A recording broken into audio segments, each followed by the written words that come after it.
10, Meghan Markle, craziest moments that showed her real character. Starting off with number 10, short temper. Meghan and Harry's whirlwind romance has been in the spotlight pretty much since they got together. With fans and haters watching their every move, this couple is used to getting lots of attention, whether they like it or not. When Harry got with Meg, people started watching Meghan like a hawk, dissecting her every move. Naturally, when you're part of the royals, people are going to be more inclined to know what you're like. As someone part of the royal family, displaying strong emotions is not necessarily expected, especially in a public setting. After being invited as a guest speaker at the Power of Women charity benefit, Meghan seemed irritated after pictures of her were published where she was seen lashing out at an employee in the parking garage. Pictures published in the Daily Mail show her looking pretty ticked off while pointing directly at someone. Some believe she was scolding one of her employees, while others say she was letting a parking attendant have it. As a person, I feel like keeping your cool in inconvenient situations, but as a royal, I think Meghan should have been more mindful of her position and the amount of eyes on her. But hey, there's always more to a story, right? And it's hard to figure it out with pictures out of context. Number 9, complaining. During the royal tours, the smiles and nice photos covered up the behind the scenes of the royal tour, which was apparently a nightmare. This tour is an amazing time to empower others and be a good role model as a royal. It's tradition and is keen for the royal family to build good relations and also good for publicity. Only issue? Meghan didn't see the importance in that and has been quoted on multiple occasions by staff for saying, "I can't believe I'm not getting paid for this." Meghan, you got to travel the world and be treated royally. Is that not enough?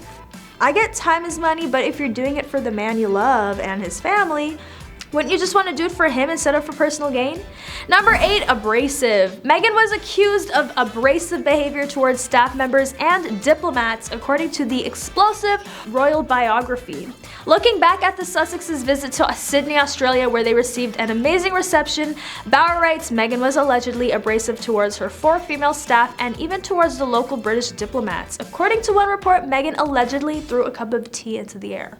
Not the tea. He continued by saying that her anger may have been partly fueled by Harry. Every night, him and Meghan turned on their phones to surf the internet.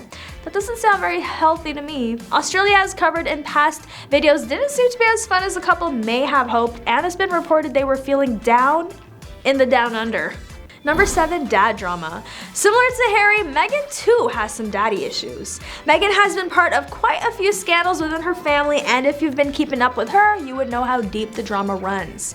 Meghan had written a private letter to her dad pleading with him to stop cooperating with the press. In it, Meghan said she felt absolutely blindsided by the pain her father was puppeteered into creating by the media. She said that the lies her father was spreading about her with the help of the media have broken her heart into a million pieces. She begged Thomas to stop lying, exploding her relationship with Harry, and stop taking the bait from the press, but he did the exact opposite. Thomas sold the letter to the Mail, and the site published it for the world to see even more Markle family secrets. Yikes. The Duchess later sued Associated Newspapers Limited, owners of the site, for breach of privacy and won. Number 6, sister drama. And that isn't the only member of Meghan's family who has been problematic. Her sister Samantha Markle admitted she was being paid for press. I'll let her words speak for herself in this one. "I worked in media most of my life and in broadcasting, so because my sister is suddenly royal isn't grounds for me to stop doing all that. Let's face it, we all have to survive. Money makes the world go round, so if you want to call that cashing in, that's fine, but I think no one in the media would refuse a paycheck for talking about the royals as a family. We're not subject to royal protocol. Why would I stop living because we have a family issue going on?" Considering the two sisters have never had the greatest relationship, I'm not surprised that she has no problem throwing Meghan under the bus, but I just feel like she could have had a bit more class rather than making these desperate attempts to cash in. Number 5, ditching friends for royal status. Is Meghan ditching her friends for royal status? A former friend and colleague who said Meghan ghosted her was Gina Nelthorpe-Crown, who found the future Duchess to be hugely charismatic when they first met in 2014. Nelthorpe-Crown said she last heard from Meghan when she was giving up her career and terminating her contract. Meghan likes to move on, Nelthorpe-Crown told the Daily Mail. Ouch. Meghan felt no type of way letting go of her former friends. It seems as if a couple people have claimed that she cut them off as soon as she and Harry became serious. But at the same time, if Meghan knew these people would share her business, then it would only be safer and easier for her to keep her distance from them. Clearly, they're still talking about her and airing out her past even though she doesn't talk to them anymore. Did the Duchess make the right decision? Drop your thoughts in the comment section. Number 4, not on good terms with the in-laws. When news of Harry and Meghan's move out of Kensington Palace to strike out on their own first broke out in November of 2018, the public and the press came to a unanimous conclusion as to why that would be. Meghan. Everyone pointed the fingers at the new royal, suggesting her alleged difficult Duchess attitude was not just reserved for her staff and had caused a feud between her and Kate. Obviously, all that turned out to be untrue. The Sussexes were expecting a baby and wanted more space than the 2-bedroom apartment they lived in at Kensington Palace.